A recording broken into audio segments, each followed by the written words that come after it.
झारखंडी भाषा खतियान समिति द्वारा संघर्ष की घोषणा किए जाने की। झारखंडी भाषा खतियान संघर्ष समिति ने राज्य में 1932 के खतियान के आधार पर स्थानीयता नीति तैयार करने की मांग करते हुए कहा है कि इसके लिए रण होगा।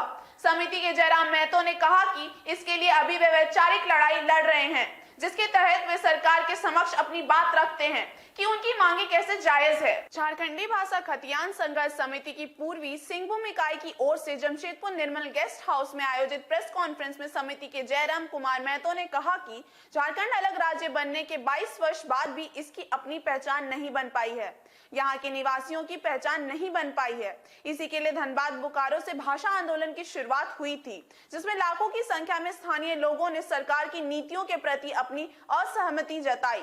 वो आंदोलन अब स्थानीयता की ओर मुड़ गया है।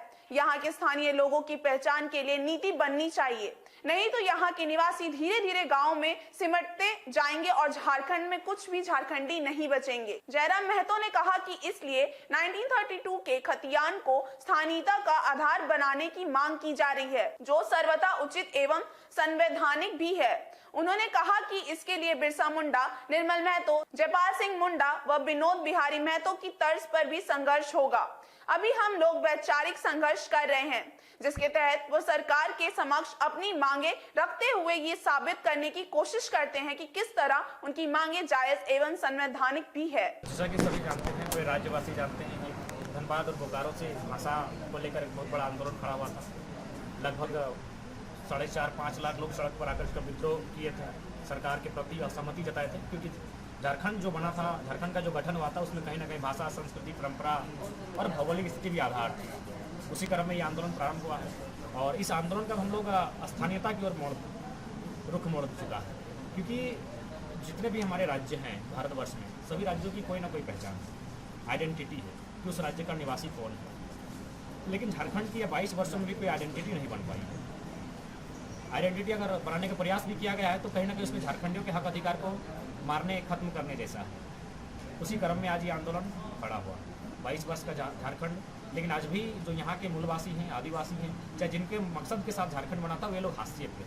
अब बात करें तो यहीं बगल से मिलते हुए लावा गाँव से आ रहे हैं। लावा गाँव में एक सोने का खान मिला है, उस सोने के खान पर काम चल रहा है, लेकिन दुर्भाग्य की बात है जिन लोगों का जमीन अतिक्रमण किया गया है, जिनकी ज़मीनें ले जाएंगी और उससे जो केमिकल के माध्यम से सोना का खदान से सोना निकाला जाएगा, उस केमिकल से जो लोग प्रभावित होंगे वे लोग आज भी डर के माहौल में हैं। और वहाँ जो रोजगार सृजन किया गया है, उस खदान में जो भी मजदूर बन के आए हैं, अधिकारी बन के आए हैं, लगभग 95% लोग बाहर के हैं। तो भाई आखिर ये किस दिन के लिए झारखंड और किसका झारखंड है? इसलिए आज ये लड़ाई बहुत अत्यंत आवश्यक है। और विशेषकर कोल्हान क्षेत्र, विशेषकर आपका जमशेदपुर और सरायकेला ये औद्योगिक क्षेत्र है।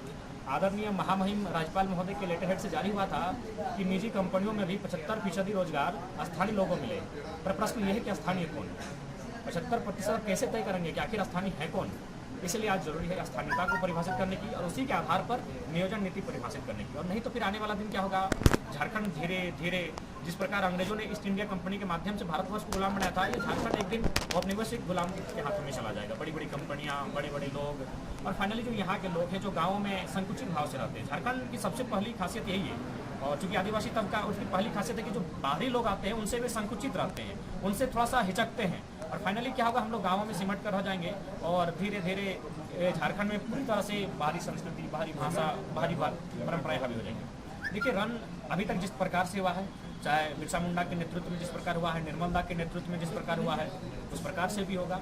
विनोद बाबू के नेतृत्व में जैसा हुआ है, जयपाल सिंह मुंडा, रामदयाल मुंडा के नेतृत्व में हुआ है, रन 2 प्रकार से झारखंड में हुआ, एक वैचारिक और एक हथियारबंद। तो हम लोग फिलहाल वैचारिक लड़ाई की ओर हैं। हम लोग सारे डॉक्यूमेंट्स, आर्गूमेंट्स सरकार के समक्ष रखते हैं। तमाम मीडिया कर्मी जो बंधु हैं, हमारे मीडिया बंधु, उनके माध्यम से रखते हैं कि आखिर हमारी मांग वाजिब कैसे है।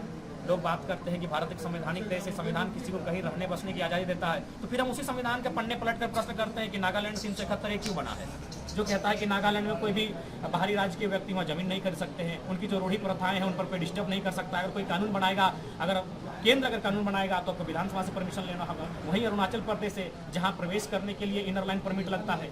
तो ये बातें हमारी सारी लॉजिकल हैं, हमारी बातें संवैधानिक की, हमारी बातें न्याय संगत है, क्योंकि झारखंड एक केंद्र शासित राज्य नहीं है, झारखंड एक पूर्ण राज्य है। तो पूर्ण राज्य है, इसका एक अधिकार होना चाहिए, और अधिकार मतलब वहाँ के लोगों को अधिकार मिलना चाहिए। बिल्कुल रन होगा। दिन भर की ताजा अपडेट्स के लिए बने रहे हमारे साथ फेसबुक और यूट्यूब पर। साथ ही हमारे चैनल को लाइक, सब्सक्राइब और शेयर करना ना भूलें। हैं।